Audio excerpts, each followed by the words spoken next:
Welcome back to Shem's Universe. So today, guys, we're going to go over why your sun sign's like another life path. A lot of people, when they're looking at zodiac signs, are always looking for, oh, what's my sun sign?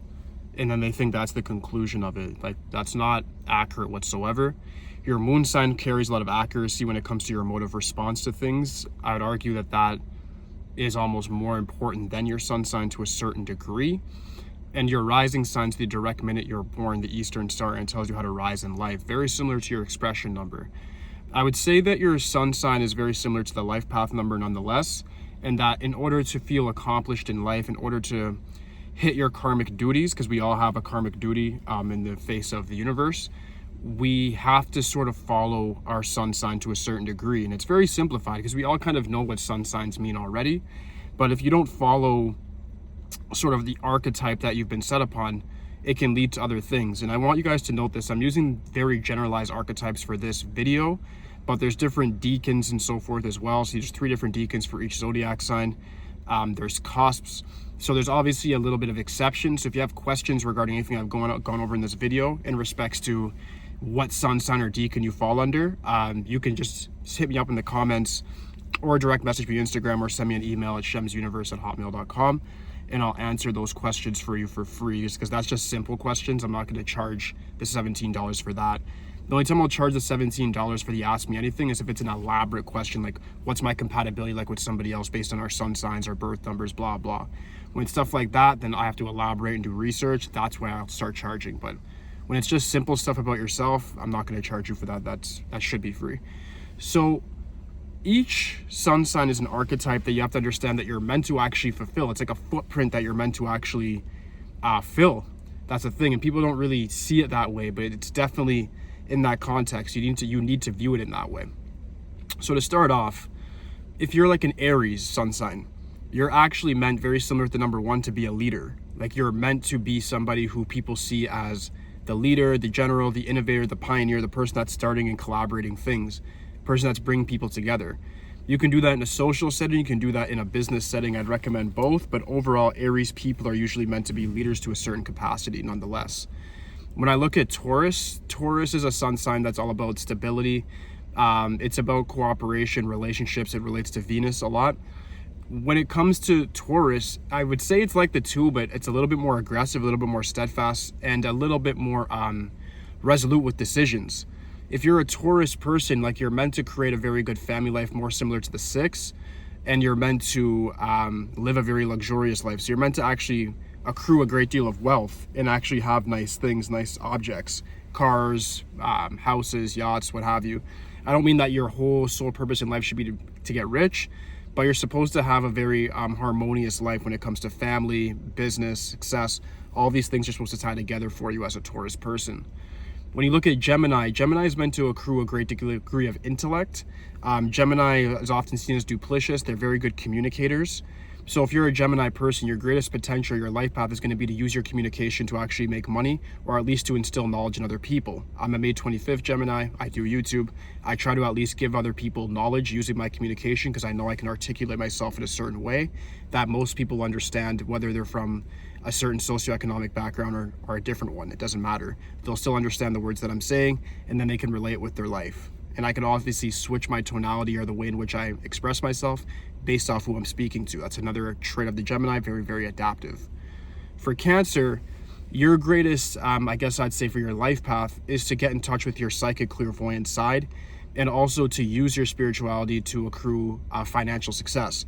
People overlook that Cancer is one of the most financially successful signs by far, especially when we're looking at it from a Western zodiac perspective. I'm saying this from the Western side, but no matter how you define yourself, guys, just a bit of an interlude, you can look at this from a Vedic or the tropical, because the sun signs still carry the same amount of messaging behind them. Like, the Vedics don't disagree that the Geminis communicate well, that Taurus meant to accrue wealth, that Aries meant to be a leader or a pioneering spirit. They all agree on that nonetheless, right? It's just the amount of how the dates are organized is very, very different. So to keep going, with Cancer, you're meant to be very psychic, very clairvoyant. You're meant to see through the facade of the reality that we're in right now. It's believed that water signs in general have more water in their bodies, that they're more receptive to the moon, and that they can actually hit other dimensions and even do things like astral project, unlock their kundalini. All of those things are things that I think if I'm a water sign or if I'm a Cancer specifically, I'd be looking into for sure. In respects to Leo is very similar to the LifePath 3 or LifePath 5. They're meant to be very fearless adventurers. They're meant to really show the world their performance. Leo is a very performance-based sign. They have I would say, a certain degree of narcissism that I think it's healthy. It's achievement-based. So what it means is that Leos need to be seen as successful, and that's why they get the royal status. That's what they're represented by the sun. Leo is one of the most successful signs by far as a sun sign. So people with this definitely are very, very ambitious. And with that ambition, you guys usually get a certain degree of success. What I'd say is that your guys are meant to be very creative, and you're meant to do something performance-based, whether that be through sales, creativity, like the arts.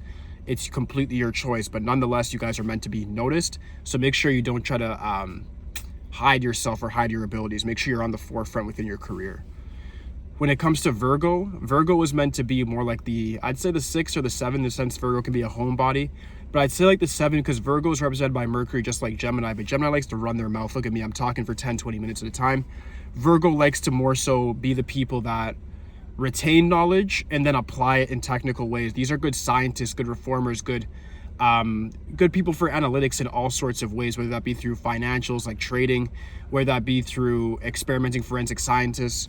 All these things are under Virgo because they're very, very good at looking at the most minuscule details and then seeing what we would not.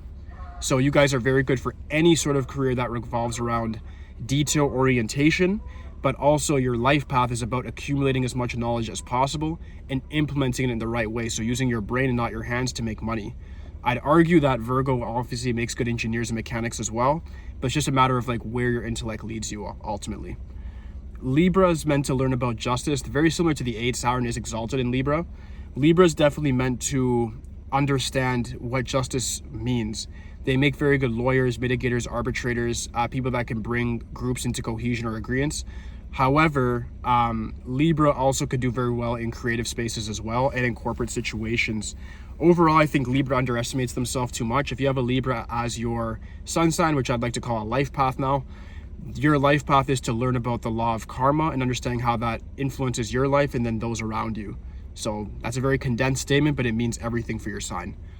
Scorpio is the 8th house, 8th sign, very, very intense sign. You're meant to learn about life through trauma and personal transformation. So you're meant to be like that snake that sheds its skin and then becomes something new and adapts to their environment. A lot of Scorpios have very dark past, very dark traumatic lives that they have to endure. Nonetheless, you're meant to actually evolve from these things so that you can help other people. Scorpio is the whole idea behind the poker face, chess-like mind. They do very, very well in most situations. They can have a lot of dark triad traits. You guys do well in high-risk careers. So whatever you would consider high risk, whether that be athletics, sport betting, it could be different things on the other side of the law. I'm not going to get into that, obviously. But overall, Scorpio is meant to do things that are more so like on the riskier side of things.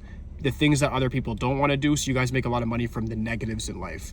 So like I would say people that like clean up crime scenes, they make big money, and I'm in Canada, they all make 50, 60 bucks an hour.